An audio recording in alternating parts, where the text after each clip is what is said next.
السلام علیکم ورحمۃ اللہ وبرکاتہ۔ آقا دو عالم نور مجسم شفیع معظم حضور خاتم النبیین صلی اللہ علیہ وآلہ وسلم پر درود پاک پڑھ لیں، کیونکہ یہ ہر غم سے نجات دینے والا ہے۔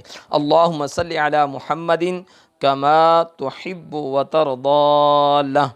سامعین محترم، جہاں ہمیں اور بہت سارے دکھ ہیں، وہیں ہر گھر کے اندر موجود مرد و خواتین اپنے بال جھڑنے کی اس مشکل میں مبتلا ہیں۔ مختلف ادویات، مختلف ٹوٹکے استعمال کرنے کے بعد بھی شفا نظر نہیں آ رہی، سکون نہیں مل رہا۔ سامعین محترم، میں جو آپ کو وظیفہ بتانے والا ہوں انتہائی آسان ہے۔ اس روحانی علاج کے ساتھ انشاءاللہ آپ کو افاقہ ہوگا۔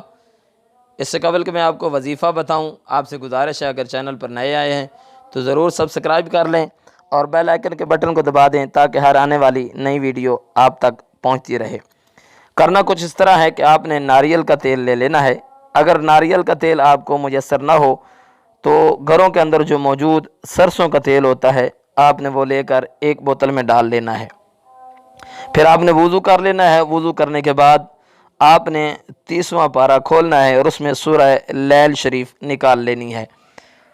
پھر 41 مرتبہ سورہ لیل شریف آپ نے پڑھنی ہے، اور ہر مرتبہ شروع کرنے سے پہلے بسم اللہ الرحمن الرحیم آپ نے ساتھ پڑھنی ہے۔ 41 بار مکمل ہونے کے بعد آپ نے اس کو اس بوتل پر پھونک مار دینی ہے، اور پھر ہر رات سونے سے پہلے اس کی مالش اپنے سر پر کر لینی ہے۔ انشاءاللہ کچھ ہی دنوں میں آپ کے بال جھڑنا جو ہیں وہ رک جائیں گے اور آپ کو صحت نصیب ہو جائے گی۔ اس کے علاوہ اگر کسی کے داڑھی کے بال گرتے ہوں تو وہ آدمی بھی اس وظیفے پہ عمل کرے، انشاءاللہ عز و جل اس کو بھی اس سے افاقہ ہوگا۔ اللہ تعالیٰ آپ سب کو صحت کاملہ عطا فرمائے۔